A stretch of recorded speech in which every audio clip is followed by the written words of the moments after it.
কান্দে না যেন মায়, কান্দে না যেন মায়। সন্তানের জন্য মায় করলে মুনাজাত,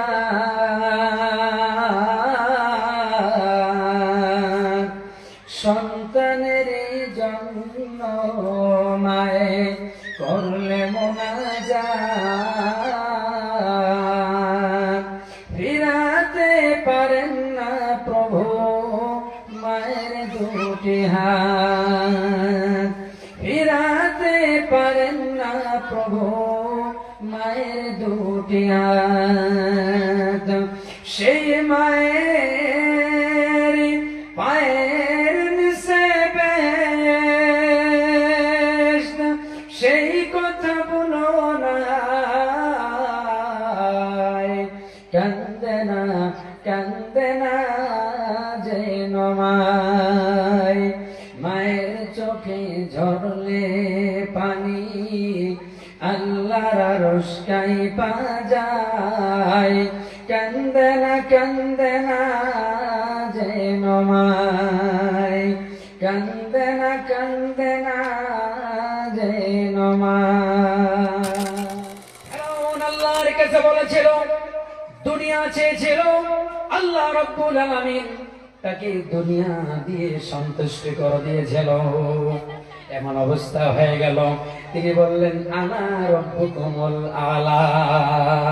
সেই মিশরের সকল মানুষদেরকে বলে দিলেন, সকল মা বোন এবং সকল জনসাধারণকে বলে দিল, আমি হচ্ছি একমাত্রই তোমাদের খোদা।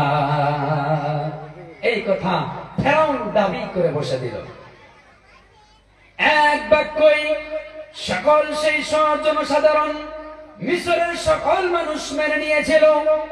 কিন্তু আমার মা বোনেরা লক্ষ্য করবেন, একজন মানুষ, যে মানুষটা সেই ফেরাউনকে আল্লাহ বলে এবং খোদা বলে তিনাকে মেনে নেয়নি।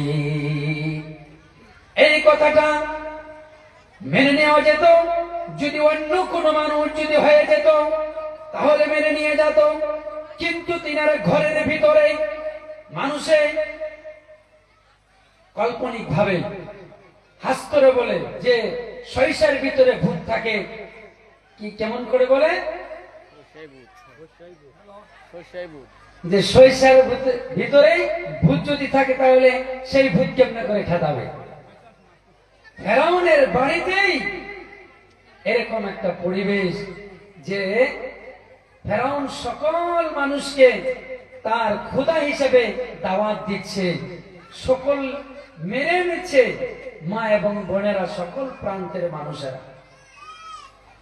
কিন্তু শুনে রাখেন, একমাত্র তিনার ঘরের বিবি ফেরাউনের স্ত্রী আসিয়ার নাম আপনারা শুনেছেন। কিন্তু আসিয়া তেনাকে খোদা হিসাবে সেই ফেরাউনকে মেনে নেয়নি। আজীব একটি ঘটনা, অন্য কোন মানুষের স্ত্রী নয়, একমাত্র ফেরাউনের স্ত্রী আসিয়া।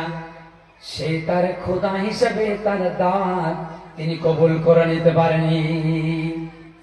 এমন ভাবে যখন দাওয়াতের কাম চললো, দিনের পর দিনে যখন কাম তিনি চলে গেল, এবার কোন একজন মানুষ যে ফেরাউনের কাছে খবর দিয়ে দিল যে তুমি যে রব হিসাবে মানুষদেরকে দাওয়াত দিতেছ, কিন্তু তুমি জানো না তোমার ভিতরেই, তোমার ঘরের ভিতরে যে একজন বান্দি, তোমার স্ত্রী তোমাকে খোদা হিসাবে মেনে নিচ্ছে না।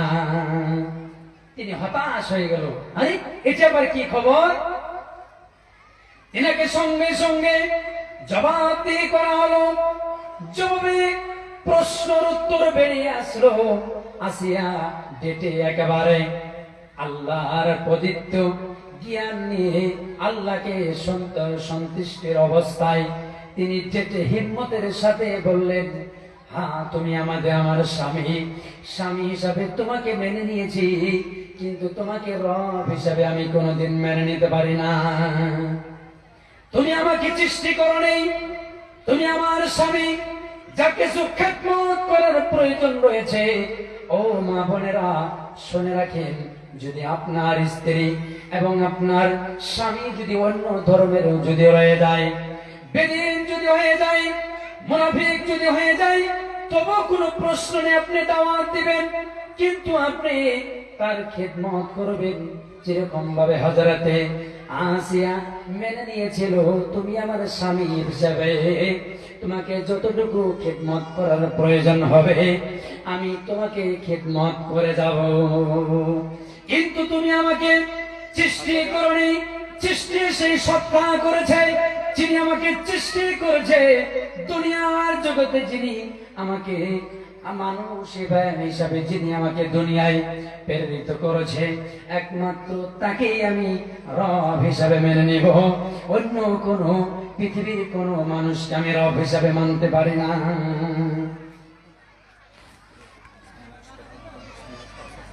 একটু আগে আসেন মা বোনেরা, একটু আগে আসেন, সামনে খালি আছে, এদিকে জায়গা দেখা যাচ্ছে, একটু আগে আসেন, একটু আগে আসেন প্লিজ, একটু আগে আসেন, বসার সুযোগ করে দেন। হযরতে আসিয়া তার রব হিসাবে ফেরাউনকে কোনোদিন মেনে নিলেন না। স্বামী হিসাবে যতটুকু করার প্রয়োজন ছিল ততটুকু করতে গেলেন, কিন্তু ফেরাউন তার সন্তুষ্ট না হয়ে সেই আসিয়ার পেছনেই তিনি লেগে গেলেন। তিনাকে দিনের পর দিনে তিনার সাথে অন্যায় ব্যবহার, তার সাথে খারাপ ব্যবহারের মধ্যে লিপ্ত হয়ে গেল। ইতিমধ্যে শোনা গেল আসিয়ার সাথে আর একজন মহিলা, তিনিও ইসলাম, তিনিও সেই যুগের আসিয়ার সাথেও তিনি কলেমা গ্রহণ করে নিয়েছে। যখন তার সঙ্গিনী হয়ে গেল, আর আপনারা সকলেই জানেন সেই সময় যদি কোনো পুরুষ যদি জন্মগ্রহণ করত তাদেরকে ওই সময় ফেরাউন তাদেরকে জিন্দাই সেই সময় হত্যা করে দেওয়া হতো।